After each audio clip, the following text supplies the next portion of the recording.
summit called for stronger defense amid rising tensions with Russia and President Trump's postponement of tariffs on Mexico and Canada. We'll also update you on Pope Francis' recovery and air agreement. It's a very important moment to build on European security. As you remember, 1 month ago we have a very important brainstorming, but now we are here today to take decisions and to deliver. Of course, the security and defense of Europe is not separated of Ukraine security and defense. A stronger European defense, it boosts Ukrainian defense, and a stronger capacity for Ukraine defense is also very important to boost our own defense. Europe faces a clear and present danger, and therefore Europe has to be able to protect itself, to defend itself, as we have to put Ukraine in a position to protect itself and to push for a lasting and just peace. I present today to the leaders the Rearm Europe plan. The Rearm Europe plan provides up to 800 billion euros for defense investment. It gives the member states fiscal space to invest in defense. It gives the member states possibility to invest in the Ukrainian defense industry or to procure military capabilities that go right away to Ukraine. You made a strong signal to Ukrainian people, to Ukrainian warriors, to civilians, to all our families, and it's great that we are not alone. We feel it and we know it. Thank you so much for everything, and signals to increase our production and signals to, with the new program, to increase the European security. We have other update from Europe. President Emmanuel Macron mentioned in a televised address that he would consider extending France's nuclear deterrent to protect the rest of the Europe during an extraordinary EU summit.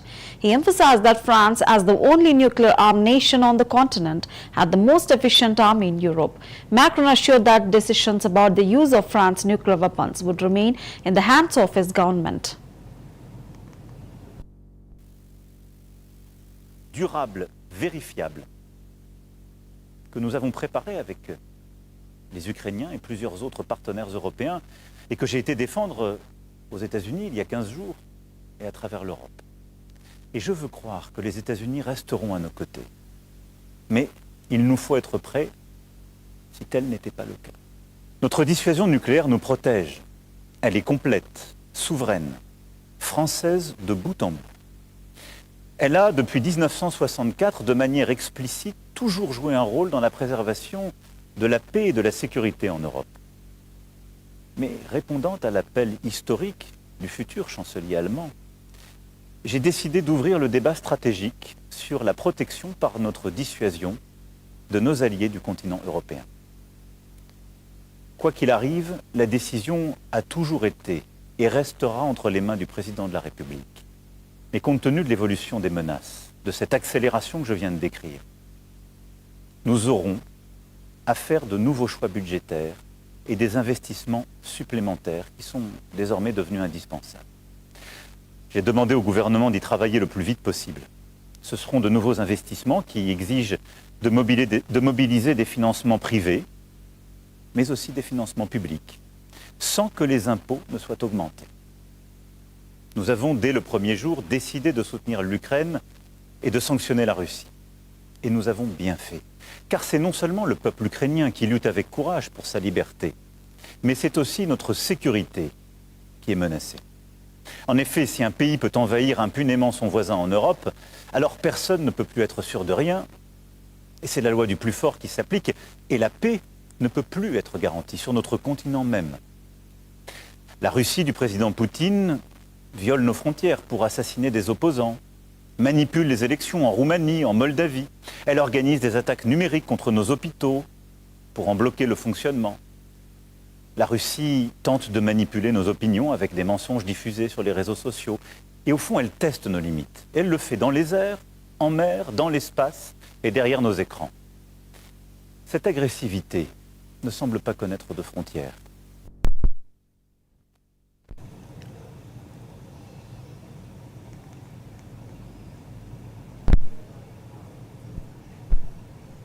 Russian Foreign Minister Sergei Lavrov responded to French President Macron's nuclear rhetoric, stating that it posed a threat to Russia. Lavrov also warned that Moscow would see any European peacekeepers deployed to Ukraine as NATO forces officially involved in the war against Russia.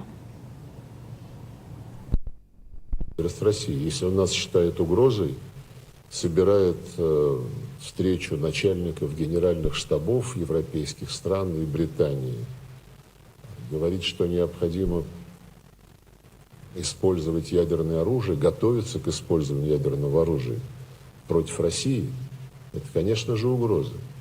В отличие от своих предшественников, которые тоже хотели против России воевать, Наполеона, Гитлера, господин Макрон не очень изящно поступает, потому что те прямо говорили, надо завоевать Россию, надо Россию победить.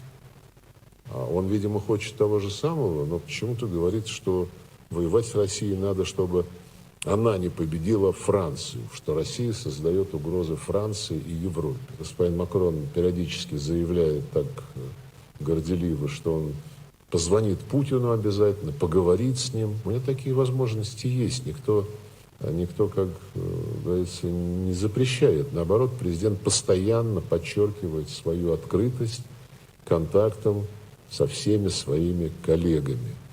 И в отношении вот этих, ну, прямо скажем, неумных обвинений России в подготовке войны против Европы и Франции Путин неоднократно высказывался, называя такие мысли бредовыми, чушью.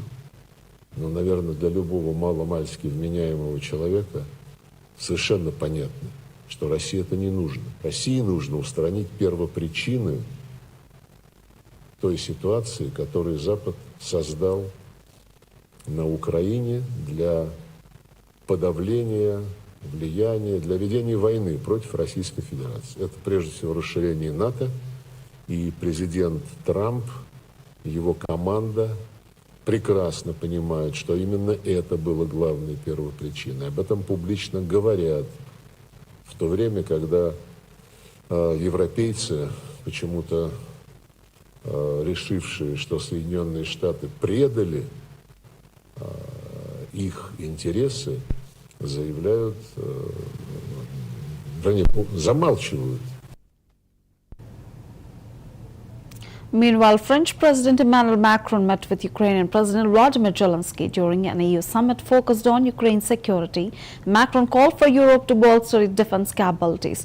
Meanwhile, European Commission President Ursula von der Leyen spoke about achieving peace through strength, emphasizing the EU's role in supporting Ukraine despite concerns over the potential cuts to US military aid.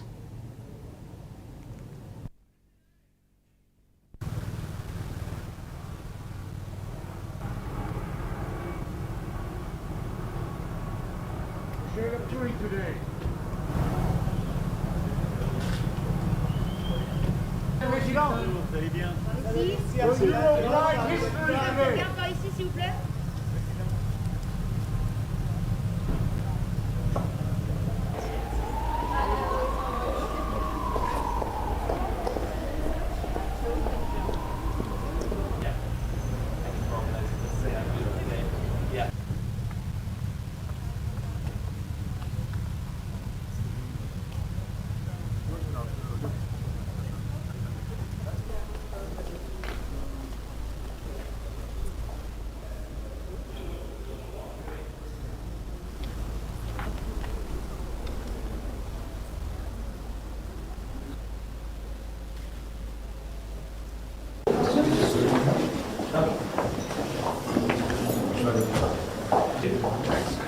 Excusez, on va changer encore.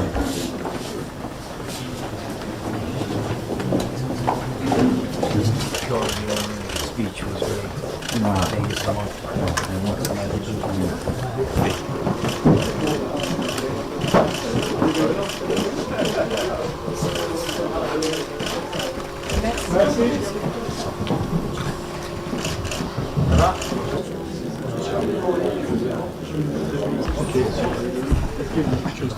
Thank you.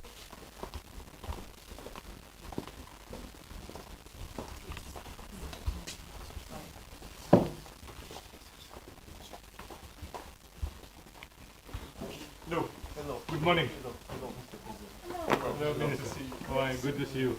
Hello, my friend. How are you?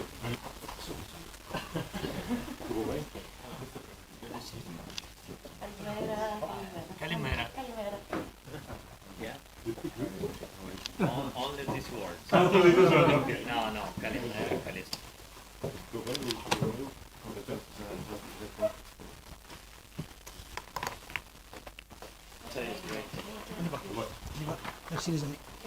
C'est-à-dire que compte tenu de la menace et quoi qu'il advienne en Ukraine, nous avons besoin d'augmenter nos capacités de défense et nous avons besoin de bâtir, sur les quelques années qui viennent, des capacités de défense autonomes pour les Européens.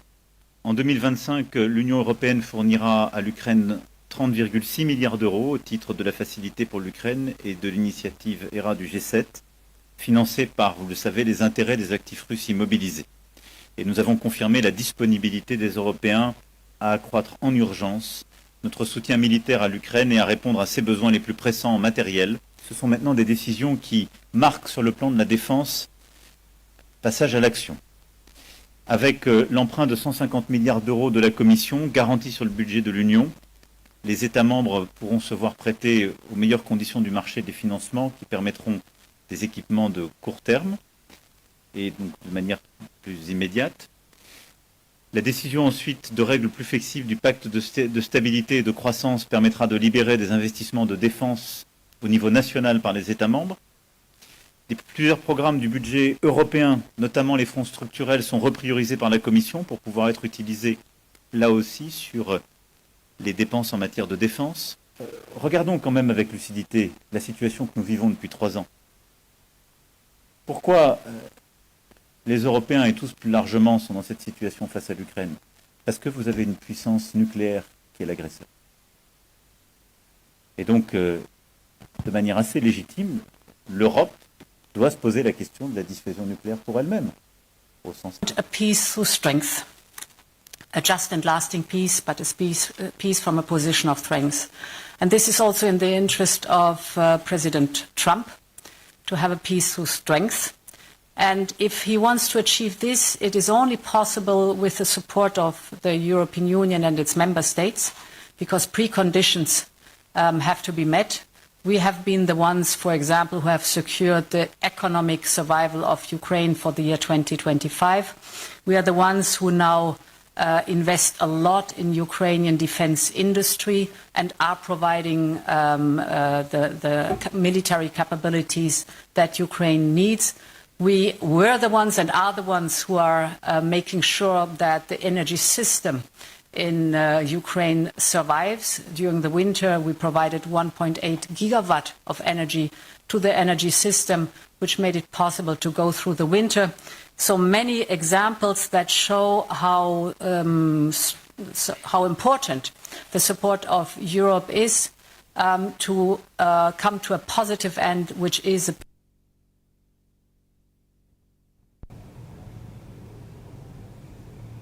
Coming to North America, Trump postpones tariffs on Mexico and Canada. US President Donald Trump announced the postponement of a 25% tariff on many imports from Mexico and some imports from Canada. He stated that the decision was taken amid widespread fears regarding the economic fallout from a broader trade war. In a related meeting, Mexico's President Claudia Sheinbaum emphasized Mexico's progress in fulfilling Trump's security demands, but cautioned the ongoing cooperation due to the imposed tariffs.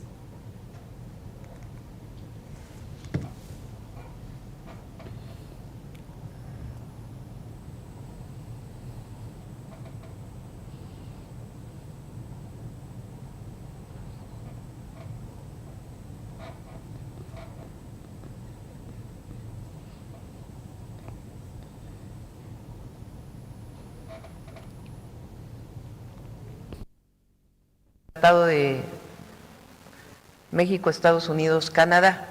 Hay una parte que tiene que ver con reglas de origen, pero todo está prácticamente dentro del tratado comercial. Este acuerdo es válido hasta el 2 de abril. Recuerden que él anunció que el 2 de abril va a anunciar tarifas, le llama él, aranceles le llamamos nosotros, a todos los países del mundo. Entonces nos pone a México dentro de ese acuerdo internacional o de la decisión que va a tomar, más que acuerdo, porque es una decisión de ellos, pero nos pone dentro, igual que a cualquier otro país del mundo, no con lo que estaba haciendo ahora, que finalmente nos excluía. Podemos no estar de acuerdo y hablar de temas en los que no estamos de acuerdo, pero hay que resaltar mucho que fue una llamada muy, muy respetuosa, como han sido las otras 3 llamadas en que hemos hablado. Yo le presenté los resultados que hemos tenido en este mes. Resultados con relación particularmente a la disminución del cruce de fentanilo de México hacia los Estados Unidos. Solamente en febrero, la reducción de las incautaciones de fentanilo del lado de Estados Unidos en la frontera con México se redujeron en 41.5%. Esta gráfica no la conocía él hasta que se la enviamos y además se le expliqué de que lo que habíamos decidido de los 10,000 guardias en la frontera, la revisión en aduanas, pues nos estaba dando resultados. Entonces le dije, estamos teniendo resultados, presidente Trump. ¿Por qué? Meanwhile, Canadian minister responded on Trump's tariff decision. Canada's Foreign Affairs Minister Melanie Joly discussed the temporary pause in U.S. tariffs on select goods during a press conference in Montreal. She stated that the decision followed lengthy discussions and a colorful conversation between President Trump and Prime Minister Justin Trudeau. Joly confirmed that Canada would maintain its counter tariffs, aiming for a deal that would prevent such tariff issues from arising frequently. Well, no, because I think we're obviously working towards good progress, and that's been the goal of the government. Meanwhile, we're keeping our counter tariffs of $30 billion in place because, indeed, we need to make sure that we don't back down. And it was a decision by the U.S. administration. It wasn't a decision by Canada. So I think also that, meanwhile, we'll continue to engage with the U.S. That's what Canadians expect us to do.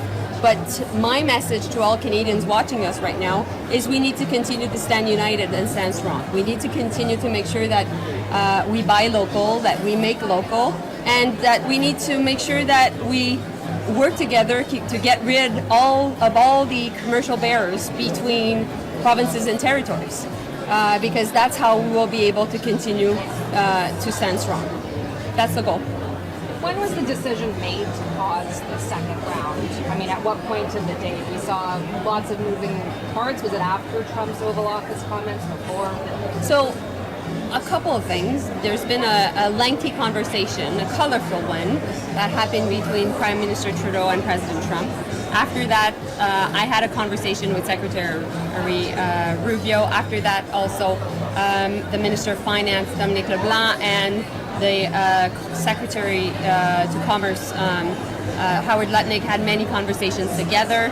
And ultimately, what we're trying to do is not to negotiate just a pause for a pause. What we're trying to do is to make sure that ultimately, when it comes to trade, and when it comes to our overall relationship with the U.S., that we are able to have a deal, and a deal that will stand. And so we don't want to go through that melodrama every 30 days.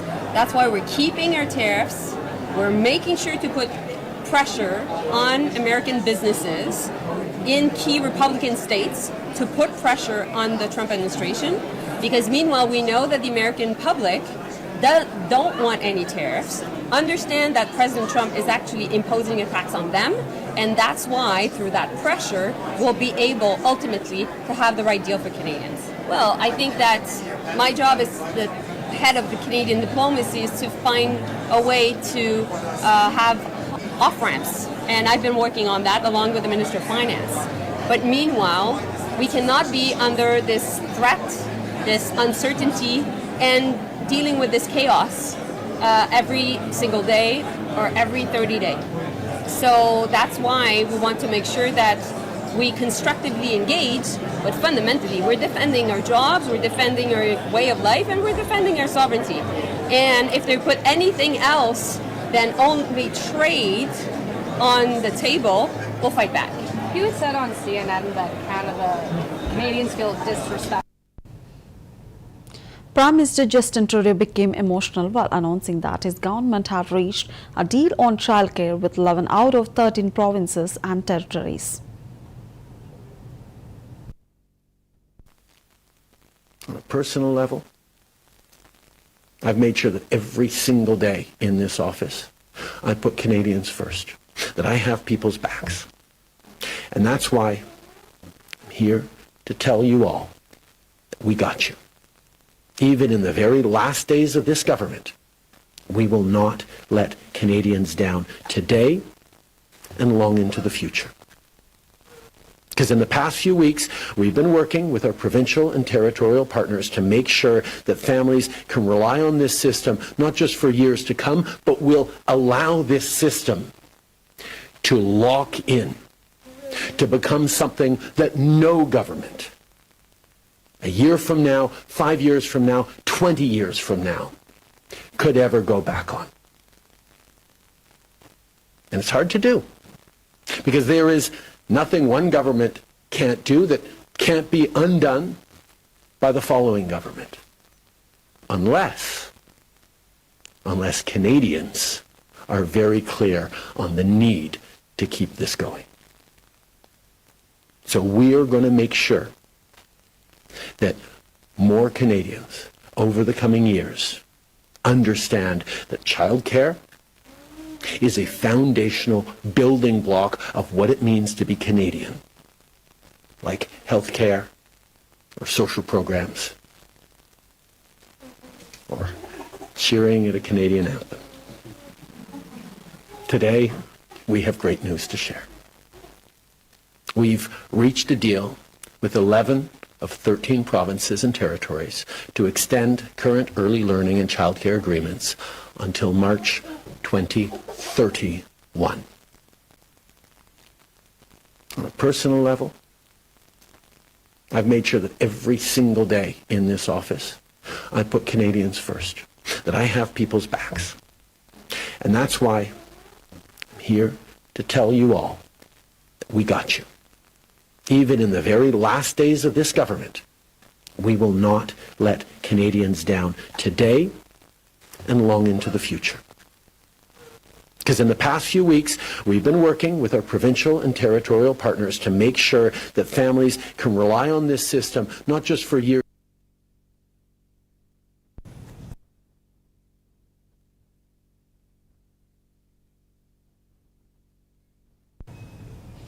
Russian attack on Kryvyi Rih. Ukrainian President Vladimir Zelensky confirmed that 4 people were killed and dozens were injured when Russian troops fired a missile at a hotel in Kryvyi Rih, in his hometown, on Wednesday night.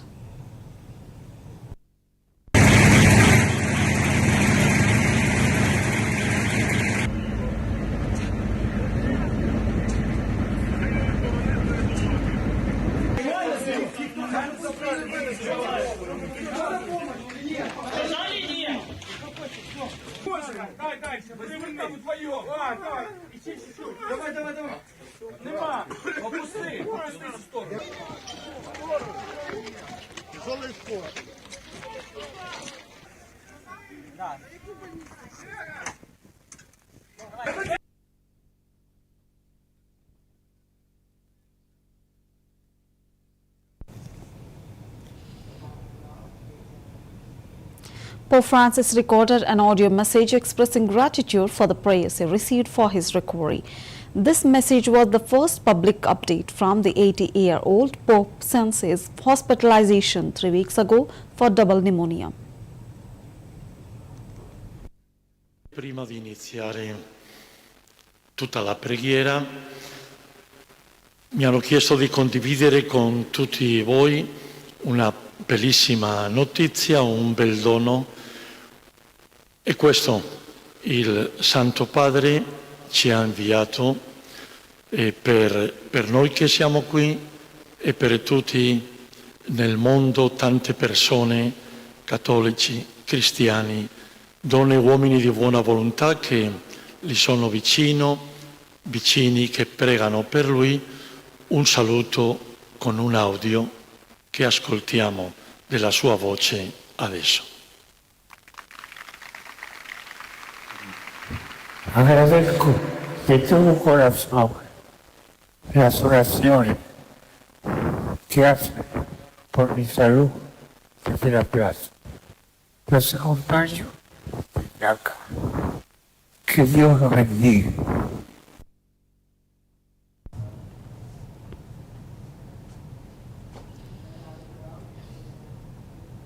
Texas Democrat Al Green was removed from the House chamber after the disrupted President Donald Trump's speech to Congress. Green shouted during the speech while Republicans drowned him out, and he was eventually thrown out after refusing to sit. Green later defended his action, stating that he would do it again to protect Medicaid. On this vote, the yeas are 224, the nays are 198, with 2 answering present. The resolution is adopted. Without objection, a motion to reconsider is laid on the table. The House will come to order. The House will come to order. Shh. Will Representative Green present himself to the well?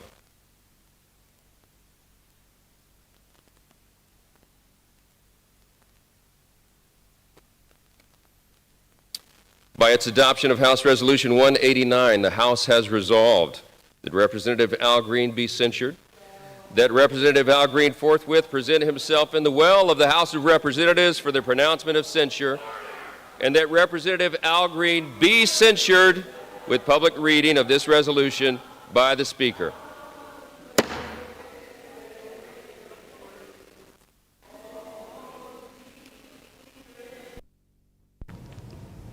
That wraps up today's special Global News edition. I'm Shekina, and thank you for joining us on CVR English. And stay informed, stay connected, and keep watching for more updates from across the world. Until next time, take care and stay safe.